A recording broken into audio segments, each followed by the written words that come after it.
Hello friends, कैसे हैं आप लोग। तो फ्रेंड्स, आज आपका क्लास बीपीएससी टीआरई 4 के लिए काफ़ी इंपॉर्टेंट होने वाला है, क्योंकि इस क्लास में हम लोग मॉडर्न हिस्ट्री से संबंधित जितने भी इंपॉर्टेंट प्रश्न होंगे इस वीडियो में हम लोग कंप्लीट करेंगे। डेली आपका एक चैप्टर कंप्लीट करवाया जाएगा। ये जो मैं आपको पढ़ा रहा हूँ ये ब्लैक बुक की इंपॉर्टेंट प्रश्न उत्तर वाली एक बुक आती है, आप लोग को पता होना चाहिए, जिसमें काफ़ी इंपॉर्टेंट सब प्रश्न दिया हुआ रहता है और बीपीएससी में काफ़ी प्रश्न यहाँ से मैच करता है और बार बार पूछा जाता है। आप कोई भी एग्जाम का प्रिपरेशन कर रहे हैं टीआरई 4 के अलावे भी, तो आपके लिए यह क्लास काफ़ी इंपॉर्टेंट होगा। तो आप लोग वीडियो के अंत तक जरूर बने रहें। खासकर टीआरई 4 में मॉडर्न हिस्ट्री का सबसे ज़्यादा वेटेज रहता है और यहाँ से प्रश्न आपको 100% देखने को मिलेगा। यह क्लास आप अच्छे से आज कर लेते हैं तो यहाँ से आपका 2 से 3 प्रश्न कन्फर्म हो जाएगा। डेली आपको एक चैप्टर कंप्लीट मैं करवाऊंगा इसी बुक से, तो आप लोग अच्छे से तैयारी करिए। और अगर चैनल पे कोई नए हैं, चैनल को सब्सक्राइब कर दें और वीडियो को लाइक आप लोग अवश्य कर दें। चलिए शुरू करते हैं। पहला प्रश्न है, भारत में पुर्तगालियों ने किस स्थान पर अपने प्रथम किले का निर्माण किया था? सही आंसर इसका कोचीन में। नेक्स्ट है, वास्को डी गामा किस वर्ष कालीकट कोझिकोड आया था? तो वास्को डी गामा कब आया था? तो 1498 ईस्वी को भारत आया हुआ था। तो किस जगह पे भारत में? तो कालीकट बंदरगाह है, वहीं पर आए हुए थे। आगे प्रश्न है, मट्टनचेरी पैलेस कहाँ स्थित है? यह है केरल में। इंपॉर्टेंट है, ध्यान रखिएगा। आगे प्रश्न है, भारत में पुर्तगाली शासन को समाप्त करने वाले इंस्ट्रूमेंट ऑफ सरेंडर को हस्ताक्षर किए गए थे। तो कब किए गए थे हस्ताक्षर? तो 19 दिसंबर 1961 को। इंपॉर्टेंट है, ध्यान रखिएगा।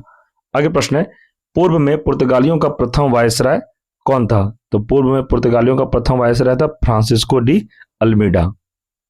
आगे प्रश्न है, किस पुर्तगाली गवर्नर द्वारा ब्लू वाटर नीति पेश की गई थी? तो यह थे फ्रांसिस्को डी अल्मीडा। ये वेरी वेरी इंपॉर्टेंट प्रश्न है, आप इसको नोट डाउन जरूर कर ले। टीआरई 4 में यह प्रश्न को पूछा जा सकता है। नेक्स्ट है, गोवा में सती प्रथा को समाप्त करने वाला पुर्तगाली गवर्नर कौन था? सही आंसर है अल्फांसो डी अल्बुकर्क। इंपॉर्टेंट है, ध्यान रखना है।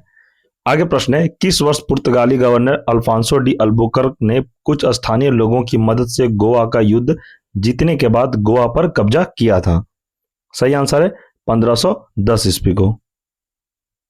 नेक्स्ट प्रश्न है कि भारत में पुर्तगाली संस्कृति के निशान कहाँ पाए जाते हैं? सही आंसर इसका गोवा में पाए जाते हैं। आगे प्रश्न है, भारत की ओर समुद्री मार्ग की खोज करने वाला पहला देश कौन था? तो पहला देश यह था पुर्तगाल, जो कि वास्को डी गामा ने खोज किया था। आगे प्रश्न है, भारत सबसे पहले आने वाले और अंत में जाने वाले यूरोपीय कौन थे? तो सबसे पहले आने वाले यूरोपीय थे पुर्तगाल और अंतिम में जाने वाले भी यही पुर्तगाली ही थे। तो ये इंपॉर्टेंट है, ध्यान रखिएगा, क्योंकि यही सब प्रश्न में स्टूडेंट को कंफ्यूजन हो जाता है, जिससे कि एग्जाम में आपका प्रश्न गलत हो जाता है। आगे है, 17वीं शताब्दी के दौरान भारत के पश्चिमी तटीय क्षेत्र में अधिकतम व्यापार किनके नियंत्रण में था? सही आंसर इसका पुर्तगाली के नियंत्रण में था। नेक्स्ट प्रश्न है, विजयनगर के किस शासक ने पुर्तगालियों को अपने साम्राज्य में चर्च बनाने की अनुमति दी थी? सही आंसर है वेकेंट द्वितीय ने। आगे प्रश्न है कि वह पहली वस्तु क्या थी जिसने यूरोपीय लोगों को भारतीय व्यापार के लिए प्रोत्साहित किया? सही आंसर इसका मसाले। नेक्स्ट है, किस यूरोपीय देश ने केरल में सबसे पहले व्यापार केंद्र शुरू किया था? इसका आंसर हो जाएगा पुर्तगाली व्यापार को शुरू किया था।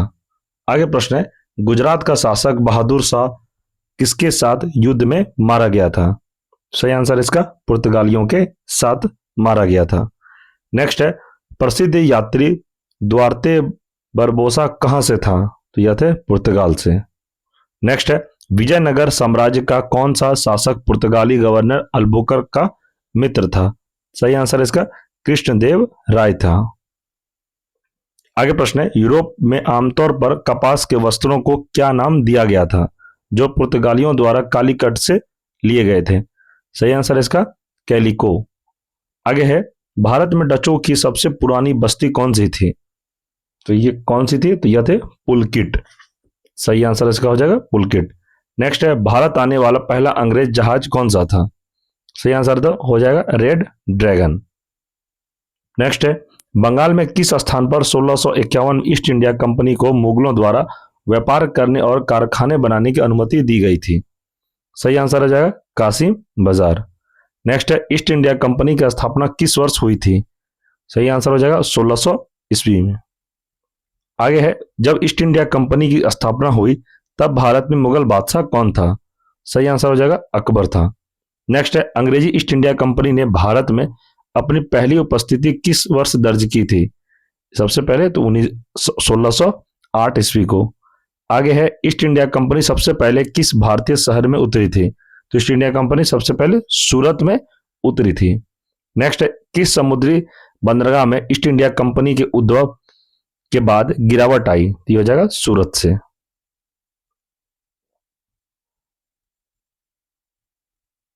आगे प्रश्न है, अंग्रेजों ने भारत में अपना पहला कारखाना व्यापार केंद्र कहां स्थापित किया? इंपॉर्टेंट है ये प्रश्न, तो आंसर है इसका सूरत में। आगे है, अंग्रेजों ने अपना व्यापारिक केंद्र क्रमशः स्थापित किया, तो कैसे कहां पे किया था? तो सूरत, मद्रास, बॉम्बे और कलकत्ता, ये आप लोग याद रखिएगा। आगे है, भारत में ईस्ट इंडिया कंपनी द्वारा बनाया गया पहला किला कौन सा था? तो पहला किला फोर्ट सेंट जॉर्ज था, जो कि मद्रास में स्थित है। नेक्स्ट है, किस ब्रिटिश राजदूत ने मुगल दरबार में 4 साल बिताए? तो यह थे सर थॉमस रॉ। आगे है, कलकत्ता में अंग्रेजों द्वारा निर्मित किले का क्या नाम है? तो यह है फोर्ट विलियम नाम है। नेक्स्ट है, भारत के पूर्वी तट पर किस यूरोपीय उपनिवेशवादी की बस्ती नहीं थी? यह हो जाएगा डेनिस। नेक्स्ट है, फ्रांसीसी यात्री फ्रैंकोइस बर्नियर किस वर्ष भारत आया था? तो यह हो जाएगा 1658 ईस्वी को भारत आया था। नेक्स्ट है, पांडिचेरी के फ्रांसीसी गवर्नर कौन थे जिन्होंने फ्रांसीसी कंपनी को एक शक्तिशाली कंपनी बनाने की कोशिश की? सही आंसर हो जाएगा जोसेफ फ्रैंकोइस डुप्लिकेस। आगे है, भारत में फ्रांसीसी उपनिवेश की राजधानी कहाँ थी? भारत में फ्रांसीसी उपनिवेश की राजधानी पांडिचेरी थी। इंपॉर्टेंट है, ध्यान रखिएगा। आगे है, निम्नलिखित में से भारत का कौन सा स्थान फ्रांसीसी समझौतों में शामिल नहीं था? तो आंसर इसका हो जाएगा गोवा। इंपॉर्टेंट है, याद रखिएगा। आगे है, फ्रांसीसी ईस्ट इंडिया कंपनी ने पांडिचेरी का अधिग्रहण किससे किया? सही आंसर हो जाएगा बीजापुर के सुल्तान से। आगे है, 18वीं शताब्दी में शर्ट, पतलून, स्कर्ट आदि किसके द्वारा भारत लाए गए थे? आंसर है यूरोपीय लोगों के द्वारा। आगे प्रश्न है, बॉम्बे द्वीप को पुर्तगाली द्वारा दहेज के रूप में अंग्रेजी राजकुमार चार्ल्स द्वितीय को दिया गया था। कब? तो 1661 ईस्वी को। आगे प्रश्न है, पांडिचेरी की नींव कब रखी गई थी? तो पांडिचेरी की नींव 1673 को रखी गई थी। आगे है, पांडिचेरी पर डचों ने कब कब्जा किया था? सही आंसर 1693 ईस्वी को। आगे प्रश्न है, अलीवाल का युद्ध किस वर्ष लड़ा गया था? सही आंसर हो जाएगा 1846 को लड़ा गया था। तो फ्रेंड्स, आज आपका पहला चैप्टर आधुनिक भारत का इतिहास में कंप्लीट हो गया। हम लोग कल के क्लास में आधुनिक भारत में ही चैप्टर दूसरा पढ़ेंगे, ब्रिटिश शक्ति का विस्तार, जो कि टीआरई 4 के लिए काफी इंपॉर्टेंट है। और आप कोई भी एग्जाम का प्रिपरेशन कर रहे हैं, एसएससी, रेलवे, बिहार बीपीएससी या एसएससी, कोई भी एग्जाम, सभी में मॉडर्न हिस्ट्री का सबसे ज्यादा वेटेज रहता है, ये आपको पता होना चाहिए। आप टीआरई 4 का प्रिपरेशन कर रहे हैं तो ये वीडियो आपके लिए काफी इंपॉर्टेंट है, क्योंकि यहीं से प्रश्न आपको देखने को मिलेगा और सेम टू सेम प्रश्न मिलेगा देखने को आपको, क्योंकि इसमें ये ऐसा चैप्टर है जो मैं आपको क्लास अभी कर रहा हूं, इसमें एक भी प्रश्न नहीं छूटा आपसे। इस क्लास में जितने प्रश्न इस चैप्टर से बनने का था, इसमें सारा प्रश्न को मैंने कवर कर दिया और इसके अलावा कोई प्रश्न इस चैप्टर से नहीं बनता है। आपके कोई भी एग्जाम के लिए यह चैप्टर काफी इंपॉर्टेंट है और ऐसे ही प्रश्न आपको देखने को मिलेगा एग्जाम में। तो आप लोग वीडियो को डेली देखिए। आपका क्लास आज से डेली, जब तक मैं कंप्लीट ना करा दूं, डेली आपका क्लास 8:45 से 50 मिनट के बीच में क्लास आपको मिलेगा। आप लोग चैनल से जरूर जुड़े रहें और टेलीग्राम ग्रुप को जरूर ज्वाइन कर लें, ताकि क्लास से संबंधित कोई भी अपडेट आपको सबसे पहले टेलीग्राम ग्रुप में दिया जाएगा। जितने भी स्टूडेंट हैं जो टीआरई 4 का प्रिपरेशन कर रहे हैं या अदर कोई भी कॉम्पिटेटिव का एग्जाम का तैयारी कर रहे हैं, मैं ऐसा क्लास करवा रहा हूं ताकि दोनों का उसमें हो जाएगा। आप कोई भी एग्जाम का तैयारी करें, क्योंकि हिस्ट्री सभी को पढ़ना है, खासकर मॉडर्न हिस्ट्री ऐसा सब्जेक्ट है, आप कोई भी एग्जाम का प्रिपरेशन कर रहे हैं आपको सबसे ज्यादा मॉडर्न हिस्ट्री को ही पढ़ना पड़ेगा, क्योंकि सबसे ज्यादा एग्जाम में मॉडर्न हिस्ट्री का ही वेटेज रहता है। आपको बिहार स्पेशल पढ़ने का जरूरत नहीं पड़ेगा, क्योंकि जो मैं आपको पढ़ा रहा हूँ इसमें बिहार इंक्लूड करके ही आपको पढ़ाया जाएगा। तो जो भी कैंडिडेट टीआरई 4 का प्रिपरेशन कर रहे हैं, आप लोग वीडियो को ज़्यादा से ज़्यादा अपने दोस्तों को शेयर करें, और जो चैनल पर नए हैं चैनल को सब्सक्राइब कर दें, और वीडियो को लाइक आप लोग अवश्य करें, ताकि जब भी इस चैनल पर कोई वीडियो क्लास अपडेट अपलोड हो तो सबसे पहले आपको नोटिफिकेशन मिले। तो फ्रेंड्स, टीआरई 4 आपका मॉडर्न हिस्ट्री का सबसे ज़्यादा वेटेज होता है, तो आपको मैं डेली क्लास करवाऊंगा इसी टाइम पर, जब तक ये मैं कंप्लीट मॉडर्न हिस्ट्री नहीं करवा दूं।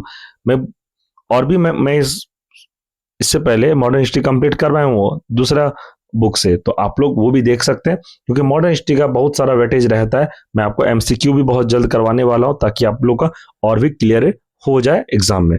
ठीक है फ्रेंड्स, तो आप लोग अच्छे से तैयारी करिए, कोई भी डाउट हो कमेंट करिए, आपका हर कमेंट का जवाब दिया जाएगा।